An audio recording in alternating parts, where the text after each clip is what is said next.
Every no feels heavy when the quota is closing in. Disengaged customers, another cold lead, constant rejection. It all starts to wear on you. So you push harder, say what they want to hear, follow up faster, force a connection that never had time to develop. Because that's what we're taught, right? Chase, convince, close. Let's be honest, those tactics don't build connection, they build walls. But there is a better way, a way to build real trust that opens doors instead of more tactics that close them. You don't have to settle for broken methods and burnout. Your product, your service, you can be in high demand. I argue today that this is a better way, a way that all of us can prosper more. And I'm convinced that it's possible. You see, you don't have to chase attention anymore. You start earning trust. And ironically, this is what makes you magnetic. It gets you the second meeting. It gets your name passed along in rooms that you want to be in. This is the kind of reputation that you want to build for your team, your companies, and your legacy. Every client that you meet has pain points. Some are obvious and some are hidden, but they all want to know the same thing. Can you help me fix this? Hey, I'm Elliot Sawyer. I'm a speaker, consultant, and author. I've spent 20 years in sales and in leadership, developing teams, coaching professionals, and building trust in rooms full of skepticism. Along the way, I've scaled business 100x and driven millions in new revenue many times over. Sales is incredible when it's done right. When it enriches the client, it elevates the salesperson, it energizes the team, and skyrockets the bottom line. I know what it's like, though, to feel the pressure to perform in sales and have understood what works long term. It means leaving tired, suffocating techniques behind. And I am passionate about helping sales professionals break through these patterns and become the kind of people that clients want to work with over and over again. When you stop bringing solicitations and start bringing solutions, you not only win sales, you win the people.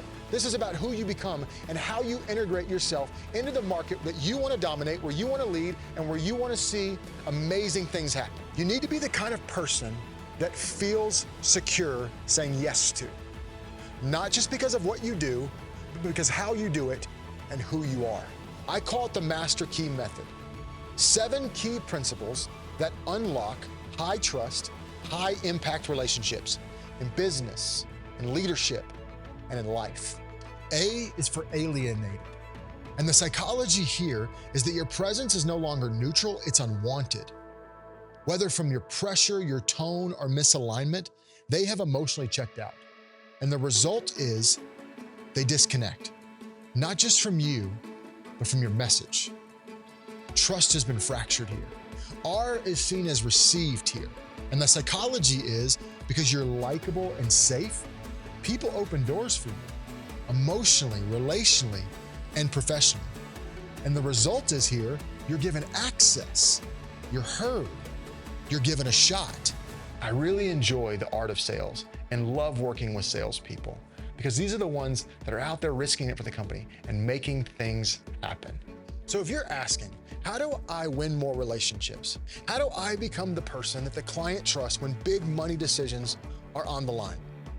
Don't go with persuasion. Care. Enrich the moments. Enrich the person. Enrich the experiences. And you know what happens? You become their go-to provider. You become the one that they want to do business with. You see, everyone else is rushing to get, and you're showing up to give. Rejection is one of the hardest parts of sales. You follow up, you personalize the pitch, you're doing everything right, and still, they ghost you. They say they'll circle back, and they disappear. It's not just frustrating, it's costing you. It chips away at your confidence and your close rate. And over time, it drags down your energy, your pipeline, and your well-being. 90% of salespeople experience burnout, and they attribute it to repeated rejection, high sales targets, and emotional stress. So they're already bracing for disappointment the moment they walk into the office. So what do they start doing when you're carrying this level of pressure? They start forcing it. They start talking faster. They start pushing harder, pressuring the sale. focusing on the persuasion and not the person. As we've seen today, sales tactics are pushy by nature. It causes you to force trust, manipulate relationships, or over-explain. And the result for the customer is that it triggers resistance, the brain's natural danger response to pressure. But let's not stay there. Let's implement this master key method, and let's not be defined by rejection. Let's go from closed doors to open doors. Let's go from lost revenue to new revenue. Most people are taught to sell by persuading, pushing, or posturing. But the truth is, no one wants to be convinced. I love this quote. A man convinced against his will is of the same opinion still. And what we all really want is to be valued. And when you shift your motive and treat people with care, not just to chase the deal, business changes. Because when someone feels seen and known and understood, they trust you. And where there's trust, they'll buy more, stay longer, and tell others. I would argue, and the research overwhelmingly supports, that if you put others above yourself, customers will repeatedly and eagerly give business to you, and you will prosper far more.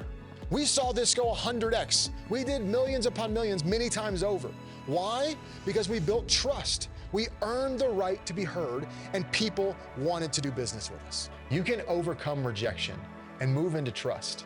And as you gain trust, sales doesn't just get easier, it gets better. Clients lean in, opportunities multiply, and your team starts winning the kind of business that lasts. Sales will become something that few ever experience. Fun, lucrative, and deeply rewarding. And here's the crazy part. We're living in a trust deficit, which means those who lead with it, they don't just stand out, they get rewarded more than ever before. You've pushed and persuaded for that yes to open up. But tactics, try picking the lock, while trust is the master key. You want to be in high demand? Start by being trustworthy. Start by caring when others won't. Because antics might get attention, but character creates traction. Transactions might fill your pipeline, but trust secures your reputation. And others are going to continue to use shortcuts, yet cycling through losses. But not you. You're choosing a higher road. And as you walk that road with pure motives and real care and relentless trust, you won't have to chase opportunity. You will be in high demand. Thank you.